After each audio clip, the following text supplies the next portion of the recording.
اس کا ہاتھ تھامے چلتے ہوئے بڑے عام سے انداز میں اس سے سوال کر گیا، لیکن اس کے سوال پر وہ ٹھڑک کر چند سیکنڈ کے لیے رکی تھی اور پھر چلنا شروع ہو گئی۔ یہ عبایا میری شان، میری پہچان اور میرا غرور ہے۔ میں اسے کسی کے ڈر کی وجہ سے نہیں پہن رہی، بلکہ اپنے اللہ کی رضا کے لیے پہن رہی ہوں۔ اس کے لہجے میں ایسا کچھ ضرور تھا جس کی وجہ سے وہ چند سیکنڈ کے لیے مڑ کر اس کا چہرہ دیکھنے پر مجبور ہو گیا۔ جب پردے کا حکم آیا تب عرب کی عورتوں نے چادریں کاٹ کر اوڑھ لی تھیں، صرف اس لیے کہ اللہ کی طرف سے یہ حکم آیا ہے۔ اس کے پیچھے قدم سے قدم ملا کر چلتی دھیمی سرگوشی نما آواز میں وہ بولتی جا رہی تھی۔ گاڑی کے قریب پہنچ کر اس نے بے اختیار اس کی طرف مڑتے ہوئے اس کے گرد حسار کیے، نرمی سے اس کی پیشانی پر اپنے لب مس کیے۔ وہ اس کی حرکت پر فوراً خاموشی اختیار کرتے حیا سے سرخ ہوتی پلکیں جھکا کر کھڑی رہ گئی۔ چند پل بعد پیچھے ہٹتے ہوئے اپنے چہرے پر نرم سی مسکراہٹ لیے اس کی باتیں سننے کے ساتھ ساتھ اس نے گاڑی کا دروازہ کھول کر اسے بیٹھنے کا اشارہ کیا۔ اس کے بیٹھتے ہی وہ گاڑی گیٹ سے نکالتے ہوئے مین روڈ پر ڈال چکا تھا۔ سب سے پہلے وہ اسے ہاسپٹل لے کر آیا تھا اور دوا لے کر ایک بہت بڑے مال میں لے کر گیا۔ وہ جہاں جہاں اس کا ہاتھ تھامے لے کر جا رہا تھا وہ اس کے ساتھ ساتھ خاموشی سے چلتی چلی جا رہی تھی۔ لوگوں کے ہجوم میں بھی وہ آج پرسکون سی اس کے ساتھ چل رہی تھی۔ اس کے سارے ڈر و خوف کہیں دور جا چکے تھے، کیونکہ وہ خود کو آج بہت محفوظ میں سمجھ رہی تھی۔ اس کے ہاتھوں میں مقید اپنے ہاتھوں کو دیکھ کر وہ تحفظ بھرے احساس میں بار بار گھر رہی تھی۔ اس کا دل رب کے حضور سجدہ ریز تھا کہ اس نے اسے اتنے اچھے ہمسفر سے نوازیا تھا۔ اچھے ہمسفر سے اس کی مراد صرف ابھی یہی تھا کہ اس کا ہمسفر اسے تحفظ اور مان دے رہا تھا، اس کا محافظ بنا اس کے ساتھ ساتھ تھا، اسے محبت سے پہلے عزت دینے کو ترجیح دے رہا تھا۔ اور ایک اچھے ہمسفر میں یہ ساری کوالٹیز ہونی چاہیے، اور اللہ نے جس کے ہاتھ میں اس کا ہاتھ دیا تھا اس کے اندر یہ ساری کوالٹیز تھیں۔ پھر بھلا وہ اپنے رب کا شکر کیسے ادا نہ کرتی؟ وہ اس کا ہاتھ تھامے دوسرے فلور پر پہنچتے ہی اس کے لیے کپڑے دیکھنے لگا تھا، اور وہ خاموش تماشائی بنی چاروں طرف نظر گھما گھما کر غور و فکر کرنے میں مصروف تھی۔ 2-3 ڈریسز الٹ پلٹ کر دیکھنے کے بعد وہاں کام کر رہی ایک لڑکی سے سرگوشی نما انداز میں کچھ باتیں کرنے لگا۔ اس کے بعد وہ پیچھے مڑ کر اس کے قریب آتے ایک نظر اس کو دیکھنے کے بعد پھر دوبارہ ریک میں لگے کپڑوں کی طرف مڑ گیا تھا۔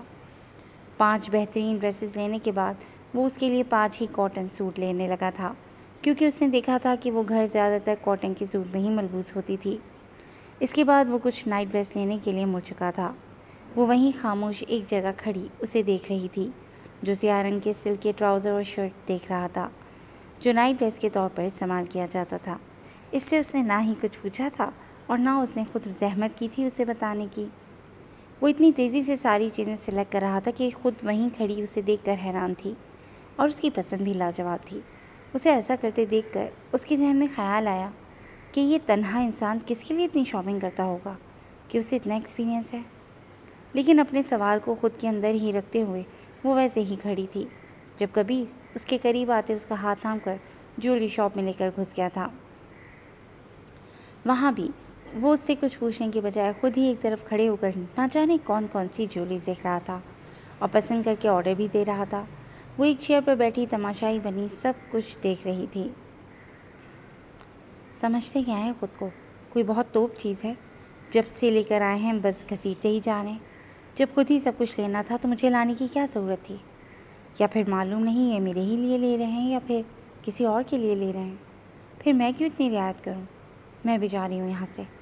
اچانک اسے پتہ نہیں کیا ہوا تھا کہ غصے کے مارے لال سرخ چہرہ لیے اٹھ کر کھڑی ہوئی تھی اور بڑبڑاہٹ کے انداز میں کہتی جویلری شاپ سے باہر نکل گئی۔ اسے اس طرح اچانک نکلتا ہوا دیکھ کر وہ بھی فوراً اس کے پیچھے ہی باہر آیا تھا۔ کیا ہوا، تم اس طرح اچانک کیوں چلی آئیں؟ طبیعت تو ٹھیک ہے نا تمہاری؟ اس کے راستے میں حائل ہوتا وہ فکر مندی سے اس سے مخاطب ہوا تھا۔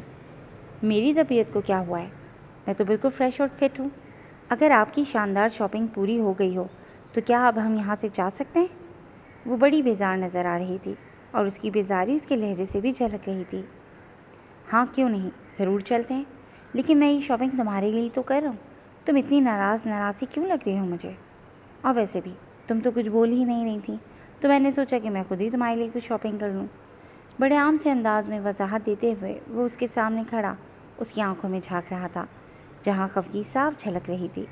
اسے اس طرح خفا ہوتے دیکھ کر چند پل کے لیے اس کی آنکھوں میں حیرانی در آئی تھی، لیکن لب فوراً ہی مسکراہٹ کے انداز میں ڈھلے تھے، جو ماسک کے پیچھے چھپے ہونے کی وجہ سے کسی کو دکھائی نہیں دیے۔ اچھا، میری نالج میں اضافہ کرنے کے لیے بہت بہت شکریہ، لیکن پہلی بات، یہاں پر میں بولی نہیں تھی یا پھر آپ نے پوچھنا گوارا نہیں کیا تھا، اور ویسے بھی مجھے بیگانی شادی میں عبداللہ دیوانہ بننے کی کوئی خواہش نہیں ہے۔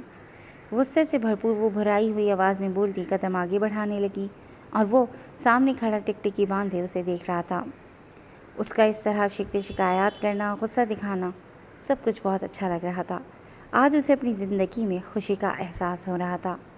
اب تک وہ ان سارے احساسات سے محروم تھا، لیکن آج اسے وہ سارے احساسات اور جذبات محسوس ہو رہے تھے جو کہ ایک عام انسان کو ہوتے ہیں۔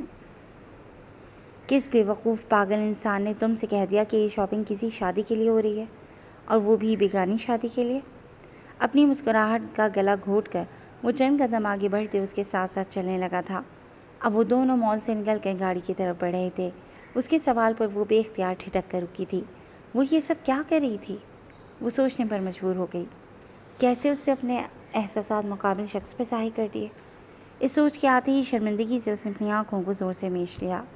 وہ آنکھیں میچے ساکت سی کھڑی تھی، جب اپنے قریب تر اس کی خوشبو محسوس کرتے ہی زور سے اپنی سانسیں اندر کھینچیں اور اپنی آنکھیں پٹ سے کھول کر سامنے دیکھا تو وہ اس کے لیے گاڑی کا دروازہ کھول رہا تھا۔ ان سیاہ پرکشش آنکھوں میں جھانک کر دیکھتی ہوئی وہ اپنے دل کی دھڑکنوں کو معمول پر لانے کی کوشش میں ہلکان ہوئی تھی، جبکہ وہ نظروں سے ہی اسے بیٹھنے کا اشارہ کرتے ہوئے اس کے دل میں ہلچل مچا گیا تھا۔ تم نے جواب نہیں دیا؟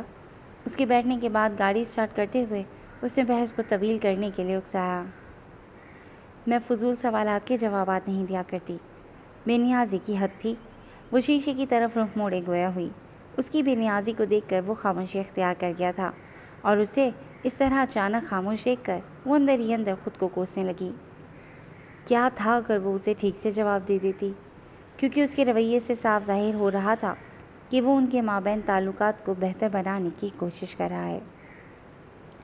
ایک جگہ رک کر اس نے کھانا پیک کروایا اور پھر گھر کے راستے پر گامزن ہو گیا۔ اسے گھر ڈراپ کرنے کے بعد وہ خود اپنی منزل کی طرف روانہ ہوا۔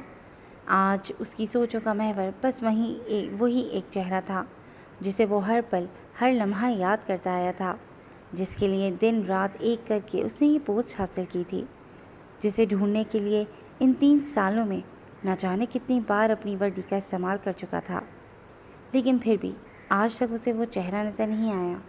اس کے ہاتھ ہمیشہ خالی ہی رہے، اس کی نظروں کی پیاس کبھی بجھ نہیں سکی۔ 15 دن پہلے پھر اس کام کے لیے اس نے اپنے کسی آدمی کو لگایا تھا جو آج اس کیفے میں اس خبر کے متعلق معلومات فراہم کرنے والا تھا۔ وہ وقت کا پابند اس وقت تقریباً 2 گھنٹے سے انتظار میں بیٹھا ہوا تھا اور اس درمیان 3 کپ کافی پی چکا تھا۔ آج یہ انتظار اسے صدیوں پر محیط معلوم ہو رہا تھا۔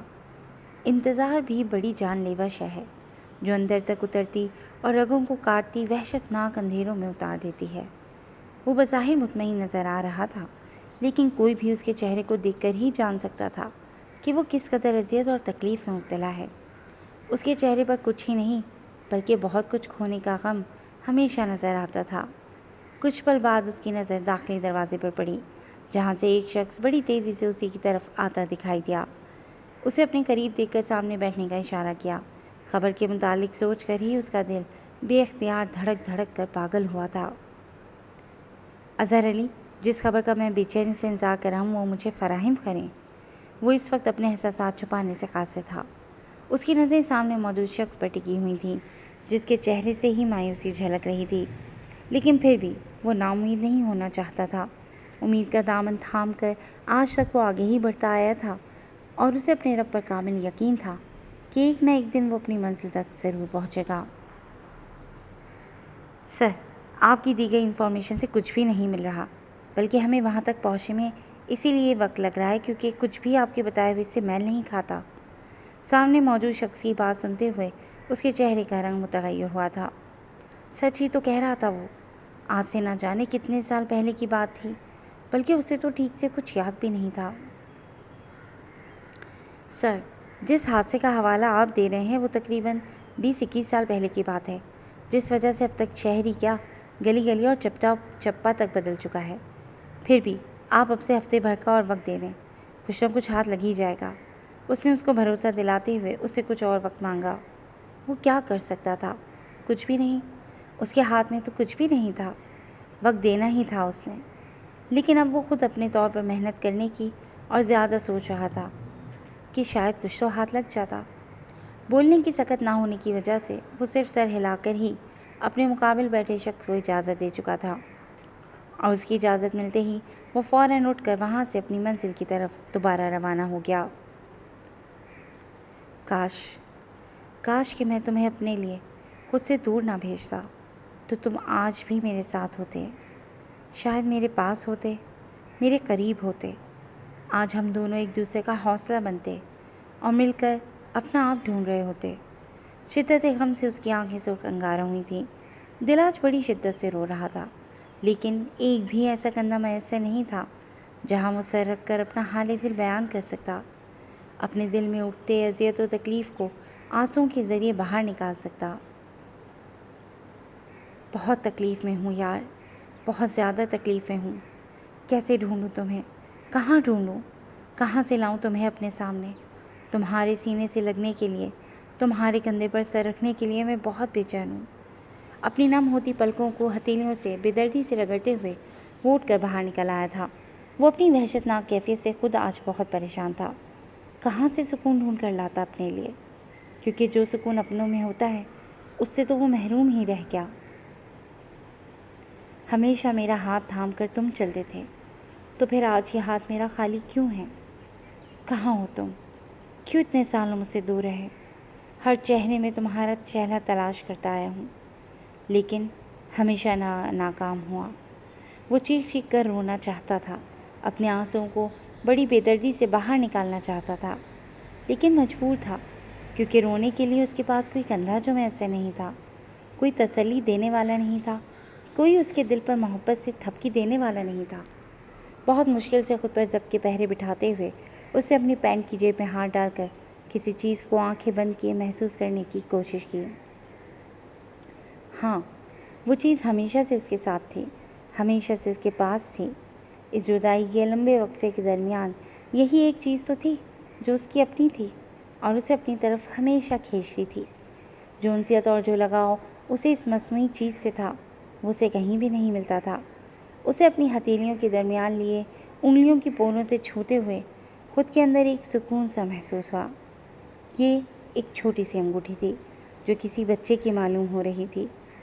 اس سمپل مگر خوبصورت انگوٹھی کے درمیان میں بنے چھوٹے سے چاند پر انگلیاں پھیرتے ہوئے شدت جذبات سے اسے لبوں سے چوم لیا۔ کتنی ہی یادیں اس انگوٹھی سے جڑی ہوئی تھیں، لیکن ان لمحوں کو اپنے ذہن میں یاد کرنے کی کوشش میں وہ ہلکان ہوا تھا، کیونکہ ان یادوں کی چھبی اب دھندلا رہی تھی۔ خود کو پرسکون کرنے کے بعد اب اس انگوٹھی کو دوبارہ اپنی انگلیوں کے پونوں سے سہلاتے ہوئے وہ اسے محبت پاش نگاہوں سے دیکھ کر اپنی جیب میں رکھ چکا تھا۔ گاڑی کا دروازہ کھولتے اس کی سیٹ پر بیٹھتے ہوئے اس نے چند پل آنکھیں موند کر خود کو ریلیکس کیا اور پھر وہاں سے روانہ ہو گیا۔ جی ویئرز، آج کے لیے بس اتنا ہی۔ کیسی لگی آپ کو آج کی ایپیسوڈ؟ ہمیں اپنے کمنٹ سیکشن میں ضرور بتائیے گا، اور کلاسک انٹرٹینمنٹ چینل کے ساتھ جڑے رہیے گا تاکہ آپ کوئی بھی ایپیسوڈ مس نہ کر سکیں۔